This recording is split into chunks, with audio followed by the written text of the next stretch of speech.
right, in our last video here, let's see if I can get it to focus for you. In our last video here, we're actually going to solve one all the way to completion. So we're actually going to solve for both x and y. So if we look here, I have 3 and a 4, and there's nothing I can multiply 3 by in order to get 4. And I have a 2 and a 3, and there's nothing I can multiply 2 by in order to get 3. So we need to find which, variable we want to work with. And as we all know, I like to work with the x's. So we're going to look at these x's and we're going to say I have a 3 and a 4. So what is the least common multiple between 3 and 4? And I already did these earlier, right? So between 3 and 4, I know 12 is my least common multiple. So 12 is the number I'm going to work toward.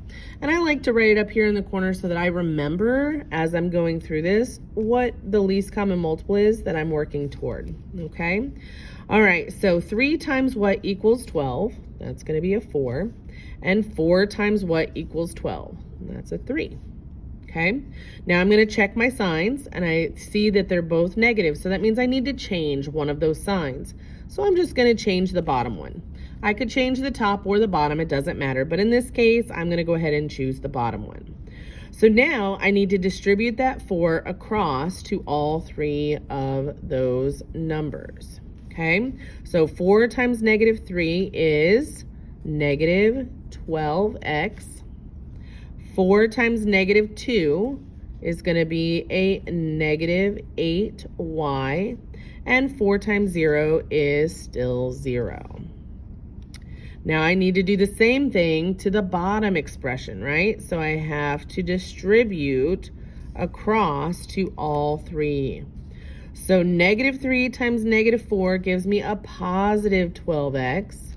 Negative 3 times negative 3y gives me a positive 9y. And negative 3 times a 1 gives me a negative 3. Now, I'm back to that basic style of elimination, right? Because I now have, right here, this x variable is going to be able to be eliminated because I have both a negative 12x and I have a positive 12x, and that cancels out. Then I just need to work through the rest of the equation. So now I have a negative 8y and a positive 9y, and that's going to be just a positive y equals 0 plus negative 3 is negative 3. Look at that. We solved for y. Now we have to go back and solve for x, right? We have y, now we got to go back and solve for x. So we're going to go back and choose one of the 2 original equations. All right, so go all the way back to the beginning, choose one of the 2 original equations. It doesn't matter which one you choose as long as you just choose one. So we're just going to choose the top one for simplicity's sake, and we're going to rewrite it so there's not all that other mess in our way. So negative 3x minus 2y equals 0. And I know that this y right here is going to be substituted for the y that I just calculated. So I know now that y equals negative 3, so I'm going to substitute that in place of the y. So as I rewrite that, I have negative 3x minus 2 times negative 3 equals 0. So now I'm going to calculate that out. So negative 3x, a negative 2 times a negative 3 gives me a positive 6, because a negative times a negative is a positive, equals 0.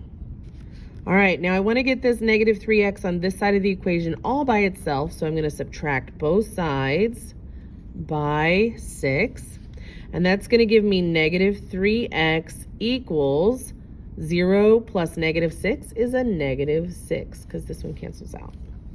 So now I want to get the x all by itself, so I'm going to divide by negative 3 on both sides, and that gives me x equals a negative 6 divided by a negative 3 gives me a positive 2. And we write that in set form, and we have 2 comma negative 3. Because it's always x minus, or x comma y. I wrote that so terrible.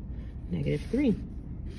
All right, so there's the entire equation all together. Once you get down to this point, once you get past that, it's just like everything else we've been working on. So you guys can totally do it, all right? All right, so make sure that you look to see what your homework is for tonight. You need to solve 2 of these equations, 2 of these 8 equations. Pick any 2 you want. Solve for both X and Y. All right, guys, have a great day. Let me know if you have any questions.